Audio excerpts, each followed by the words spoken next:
In all your fantasies, you always knew.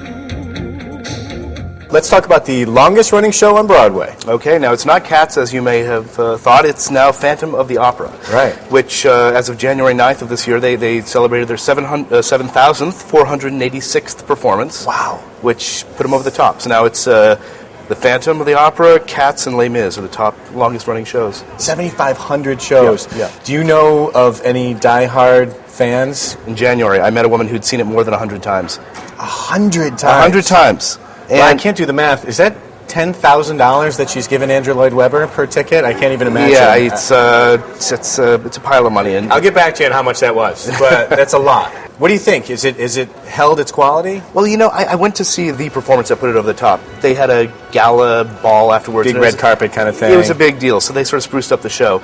It doesn't date itself in terms of its visuals very much. It's like a 19th century tale of, you know, passions and opera and, you know, the masked stranger who falls in love with the young ingenue. So it doesn't date itself that way, the way some great operas can just keep playing. They're sort of stuck in this fantasy world of the past. The music, though, Andrew Lloyd Webber's music, it's got some great lush passages, but then, you know, it has some stuff that just sounds straight out of a 1980s movie. You know, like drum machine, kind of like very tinny synthesizer music. So when that stuff comes on, you're like, what year is this? You know, the amazing thing about the show is that everybody has seen it. I mean, my relatives who live in rural New Hampshire have seen Phantom of the Opera. Sure. Yeah, and so it's like, I think like 60 million people worldwide have seen it. Wow. Andrew's doing okay for himself. Yeah. I mean, it's funny, though. It was his last hit because, you know, the guy had Cats, Evita, Jesus Christ Superstar.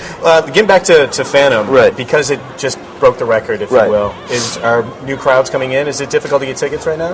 You know, it's funny. It sort of goes through waves. But the movie of Phantom of the Opera, which, you know, was kind of lousy, it was like even though the film itself bombed, it was like a giant advertisement for the show. Sure. So it drove ticket buyers to the show. It's closed its most successful year ever just this past year. Really? Yeah, but that you have to understand that was coming on a wave of Broadway having its best box office in history.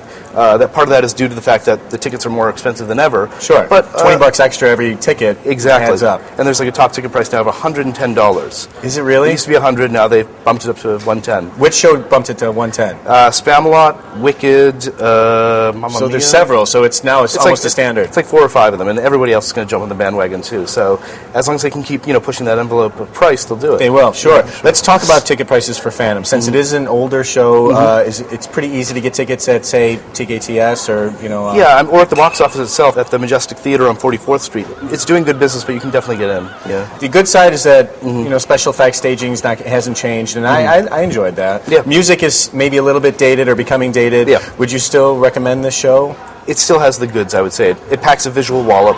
You know, some of the music is syrupy, some of the emotions are a little, kind of childish, but it's still the most opulent show you'll see on Broadway these days. I mean, if they hadn't run for so many years and amassed so much money in terms of box office, I don't know if they could, if a show with this much scenery and costumes and just a huge orchestra, I don't know if they could make it these days because it's a very expensive show to mount. So in terms of a good old-fashioned 1980s style blockbuster, that's Phantom, definitely. Great, thank you. David Cody, Phantom of the Opera.